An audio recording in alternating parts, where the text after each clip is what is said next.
Yeah, I think besides that, the issue of the demonstrations and the anger expressed by Muslims in general is for the obvious reasons.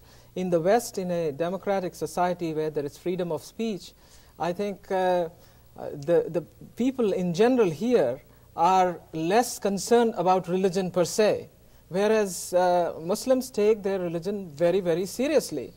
And to them, any insult or any affront or any kind of misrepresentation of their faith is just about the most intolerable thing. So therefore, for the West to understand that attitude, it's very difficult, because here, oh, so what, big deal if the Last Temptation of Jesus is on the screen. Some of them protested, some of them didn't.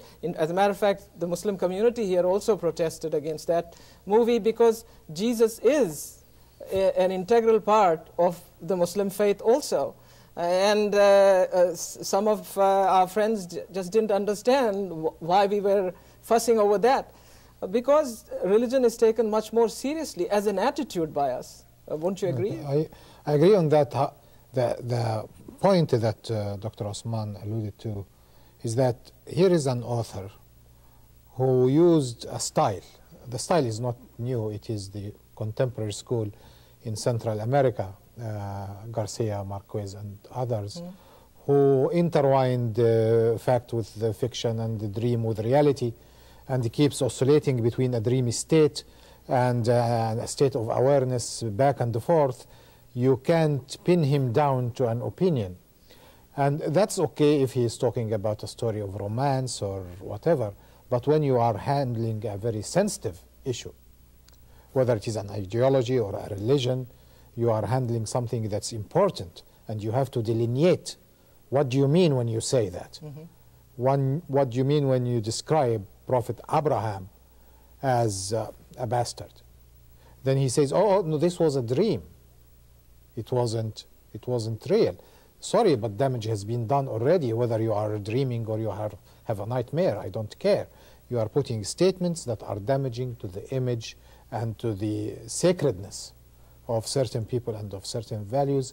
And as far as I'm concerned, he lost his credibility with me. Also the very transparent cover and disguise when he changes the names.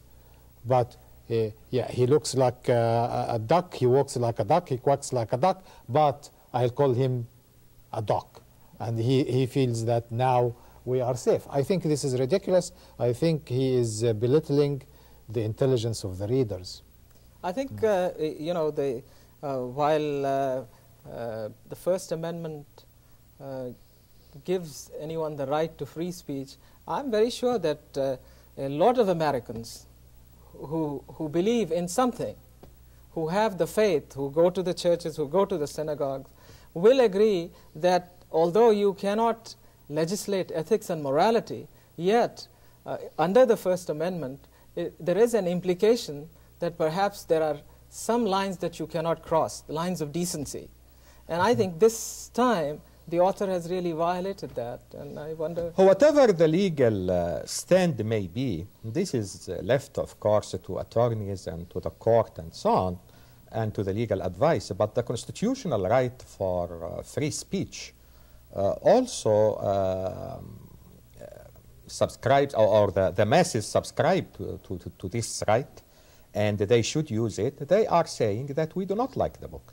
And they are saying that we are, as American citizens or British citizens or whoever, we have a grievance, and we do not like a publisher and a co-citizen of us, just for getting some profits and some money, insult part of the American citizens, maybe millions or something, just for gaining some money. And he said that he couldn't anticipate and he regretted what happened. Okay, now you realize the effect of the book on the feelings of the people. Then there is no need to print and reprint and reprint and so on. So, and there is something which is very, very parallel to this or similar to this. Not only the last temptation of Christ, but also Jesus Christ, the superstar. Superstar, yeah. You can, of course, say that it is mere fiction, and there is camera and filming and superstar, and there is no confusion at all. But many Christians did not like the film and expressed their feelings, and this was legitimate and accepted by everybody. Yeah. There was another movie just like that, The Life of Brian, which was also a very offensive. This is probably what we have to alert people to, that when we talk about freedom, there is nothing called absolute freedom. There is freedom with responsibility. And if I am in a theater and I shout bomb and the people get stampeded and die, I was not practicing my freedom of expression, of course, or freedom of speech.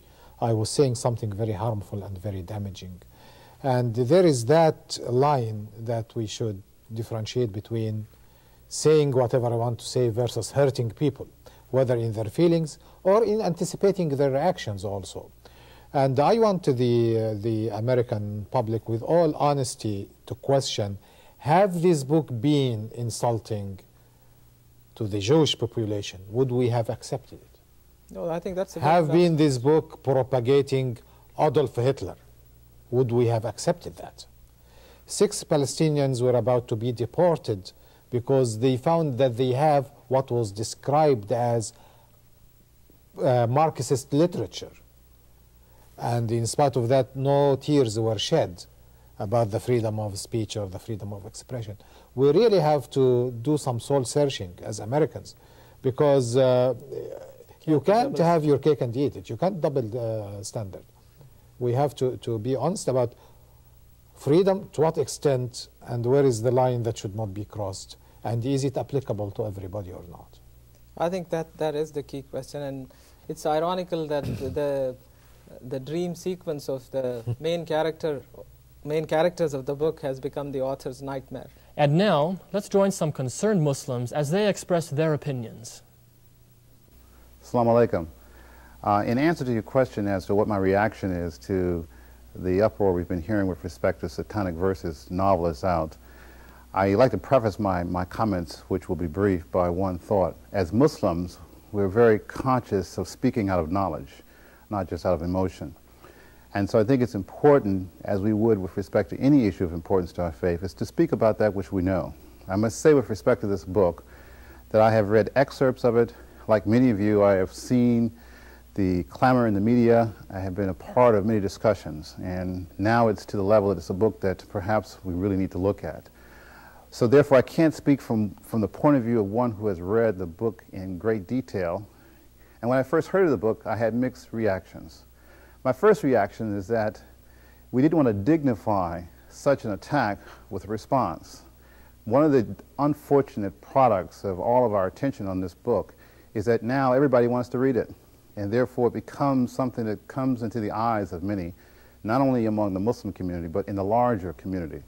And the reason that's unfortunate is because we struggle so hard all over the world, and particularly here in North America, to give people the correct sense of what our faith is about. And what this book does, it really muddies the waters. And as we would if it were an attack on Christianity or on Judaism, because Islam respects all the great faiths that have come from God, Almighty God, Allah. And so this is something that should upset any people, any sincere people of faith. So I'm troubled that we have reached the point where we have to deal with this particular work. But now that's in the past and we must deal with it. I, for one, will now have to read it. There's something I didn't really want to do, but it's really required now to be able to deal with the many inquiries that Muslims all over North America and around the world, no doubt hearing from many of their friends, what is the significance, what is the meaning of this book? Is it indeed really true? And many Muslims, while we have a direct knowledge of our faith, most people only know of Islam through their association indirectly. And so this media perception really does a great deal of damage to us. I have 2 points I'd like to make in conclusion with respect to the work. First, what could indeed be the purpose of the author? Like many of you, I've heard the Nightline version in which he spoke and the various other things that he has said. And I gather that he's one who's grown up in a Muslim household, which therefore, knowing the reverence that we have for our faith, clearly it could not be just a literary work. It seems to me that it really undermines our faith, and this is something that was done knowingly, and I'm troubled by that. with respect to what we can do about it, we have to champion our cause, and anytime there is a misunderstanding, we have to straighten it out. So I hope that we will not have the violence that we've had around the world, but I'm very pleased that many enlightened publishers are wrestling with that balance between freedom of speech, freedom of the press, and slander. And this is slanderous material, and I hope that it will die again down into the background and not occupy the forefront of what we should concern ourselves with. In response to your question about what I feel regarding the Satanic verses, the book, there's one point I would like to bring out that has not been brought out yet, and that is concerning the fact that in this country there's a recent rise in Satanic worship. And I believe that his book has fed into this type of activity, and that there probably are many people who are buying this book to see what's in it in regards to Satanic practices. In response to this, I believe that as Muslims, we really should unite in a very peaceful, organized manner and boycott Viking Penguin Press to show our disdain for what has been published by them. Well, I think that the book is very alarming, not only alarming. Reading some of the book, I've never have read anything that that represents such a fallacy. I think that it represents harm to the whole life of religion. And I think that anybody that would read such a book or allow such a book to be published and also to be circulated, I think that it should be something that should affect the conscience of all of humanity. And I think that this is something that all people of religion, all people of faith, all good human beings should come together and protest and stand against such a book. In also reviewing the book, I think that it's a question of whether it should be banned or not, and I think that that is something that is unquestionable. I think that banning the book is something that should have happened before the book even got to the United States. And I think that this book here will be more of a cancer to religion, and I'm not talking about just the religion of Islam. I'm talking about the religion of all people, Christianity, Judaism. I think that this book here will destroy the moral fiber of religion, and I think that it's a duty on every person of belief to stand in protest of this particular book here.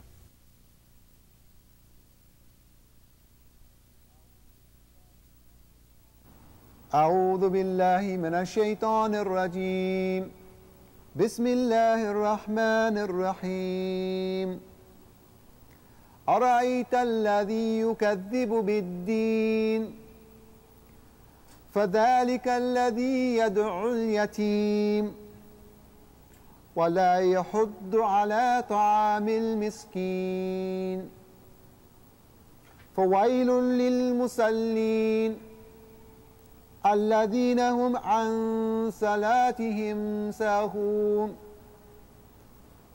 الذين هم يراءون ويمنعون الماعون صدق الله العظيم. In the name of God, most gracious, most merciful. Seest thou one who denies the judgment to come? Then such is the man who repulses the orphan with harshness and encourages not the feeding of the indigent. So woe to the worshippers who are neglectful of their prayers, those who want but to be seen of men, but refuse to supply even neighborly needs. On behalf of the Islamic Information Service, we thank you for watching, and please watch us again next time. Assalamu alaikum.